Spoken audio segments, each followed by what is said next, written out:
As LBC looks to transition to an 8-week course format, it'll be important to build a good foundation for success as it relates to your time management.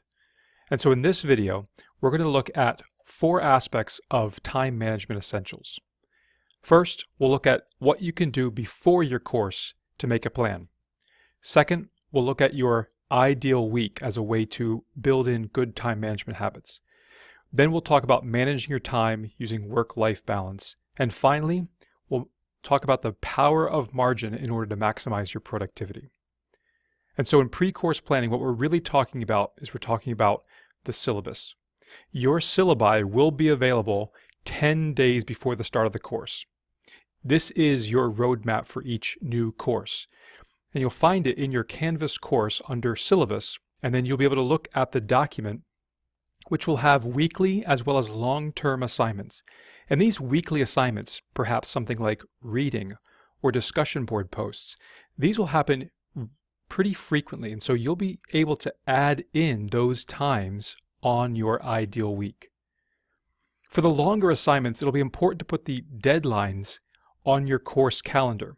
But even though you may have one large deadline at the end or toward the end of your course, this course calendar can be used to add in the small steps that'll get you to your final deadline. And so a course calendar could be a place for you to give yourself a deadline for choosing a source, for making an outline, writing an introduction, or messaging your group members. Or this could also be a time to schedule writing appointments at the Ally Center at the beginning of your course for later on based on your deadlines. And each week, as you begin a new week, you'll take these deadlines and map them onto your ideal week. And so when we think about planning ahead of time, what aspects of your week would benefit from intentional planning? Because as much as we're talking about the academic side of starting this 8-week format, you also have to consider your other obligations. And so as you begin to plan academically, there may be other aspects of your life that could also benefit from intentional planning. And when we think about intentional planning, what we're really talking about is your ideal week. And so the ideal week, it's really a template for your week. The things that you have stated about your life values, do they consistently have blocks of time in your week? Does your family, your ministry, as well as your academics and other things like hobbies, do they have consistent times, and are they in line with what you have stated as having value to you? Don't forget yourself. So there should be times, whether in the morning or the evening, where you have times for personal habits and or professional goals. If there are things in your week that happen frequently, make sure you block off time for those recurring events. It could be a chance to be with family or at church, or even your work schedule. But this allows you to visualize where your time and energy are going in a typical week. If you don't know where your time and energy are currently going, you'll never be able to make the appropriate changes as you begin these 8-week formats. And so when we think about the academic ideal week, it's important to know what kind of expectations you'll be given here at LBC. And so if you're in a global online course, LBC is expecting you to have 17 hours in your week to complete these assignments.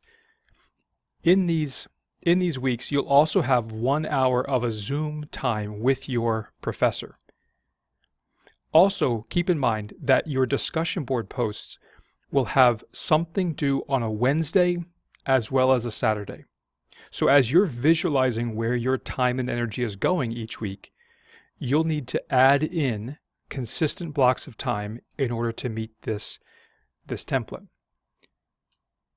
If you're going to a campus to take one of your courses, bear in mind that you will have a 2-hour class at some point during the week that will also have to fit into your ideal week.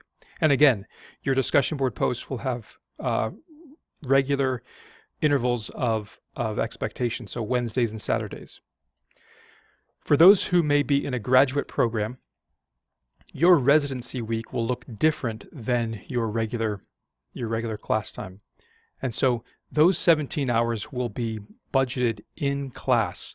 And so you may not have the same rhythm in that week. And finally, the last week of your session, your last week of each course, will have less hours committed to that course. So 9 hours expectation. And notice the Friday due date of your final discussion board post. And so as you get into the rhythm of these 8-week courses, it's important to know where your time is going. But remember, time is not just about academics. We also have to think about your own life values. Do your stated life values, whether that's family, church, obligations, do they consistently get your time and energy each week? Or are you sacrificing one of your life values for the sake of maybe consuming media or entertainment rather than giving the things that you say matter to you the time and energy you need? However, the reality is all of us have a lot of commitments on our plate, and finding that work-life balance will continue to be an ongoing challenge. And so a skill that we talk about here at the Ally Center is the time audit. And so you can do this on your own. Do a little self-assessment exercise. Once you've done your ideal week, count up the numbers of hours that you're actually spending each week. So the ideal week is the template. It may not happen like that each week. So it's important as you go through these 8-week courses that you keep a measurement of where your time actually goes. And so hours of sleep per night, multiply that by 7 days a week. Meals, errands, morning and evening routines, the things that bookend our days. Hobbies, entertainment, could be on our phone, hours spent at work, depending on how many hours a day, or maybe how many days per week, and so on. And there's some other things that are more of a weekly expectation. Hours of class per week. Based on that slide we showed before, you should be spending around 17 hours per class per week. So add those up, and each person gets the same amount of hours in a week, 168. The hours left to study would be a subtraction problem of all the hours that you've already currently been using minus 168, from 168. And so many of us might be left with a grim reality that we're overcommitted.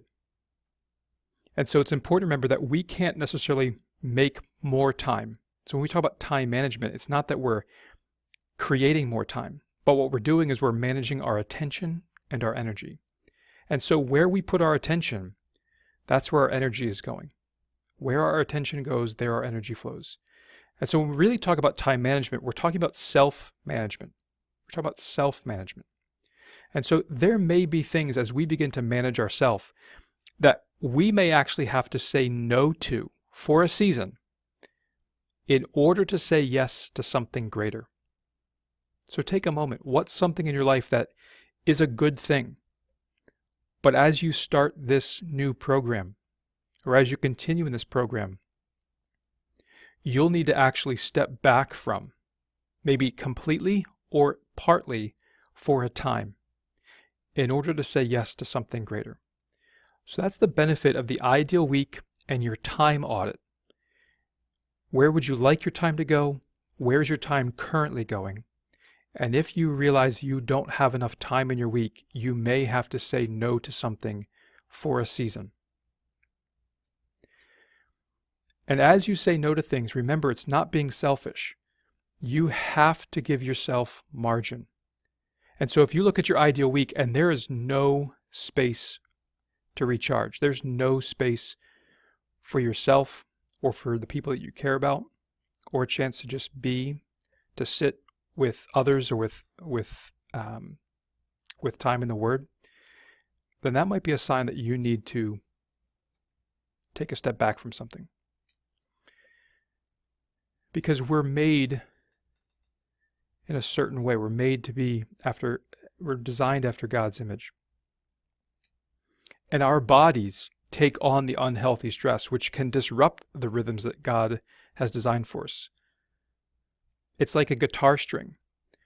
Some tension is healthy. It keeps the guitar in tune.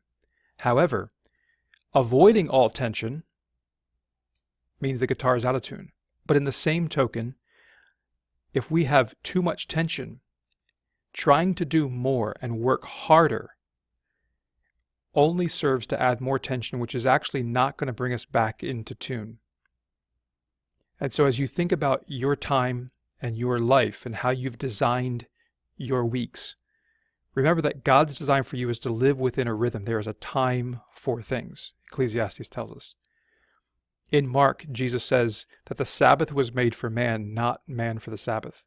So Sabbath rest is biblical. And so as you begin, it's not that we need to go through life stress-free, but that the stress of the academics, the stress of life, plus an opportunity to rest, to practice margin, that's how growth happens. So there may be things in your life that are good stress. However, if you are chronically under stress without any rest, that's not going to be healthy. The same thing as you find rest, if the way you find rest is by consuming media, that may not be the best rest. It may be better to go for a walk or to spend time with the people we love as a way to recharge from that. And so not all stress is bad, but not all rest is actually good rest. But good stress plus good rest is growth. So as we think about the power of margin, what's one small change to which you are willing to commit in the coming weeks, even in this moment? What's one small change that you're willing to make for the sake of something greater? And so as we come in for a landing, we talk about time management essentials. At the beginning of your courses, even the 10 days before your course, make a plan. Use your syllabi, use your course calendars, set those deadlines. Map your ideal week. Where do you want your time and energy to go? As you move through your courses, some of you may be taking 2 courses at the same time. Manage your time. Do that time audit. Where is your time actually going? And are you making time for margin to maximize your productivity? If you want to talk to someone about how to do these better or to have someone walk alongside you, the Ally Center at LBC is available. You can find us at lbc.edu/ally.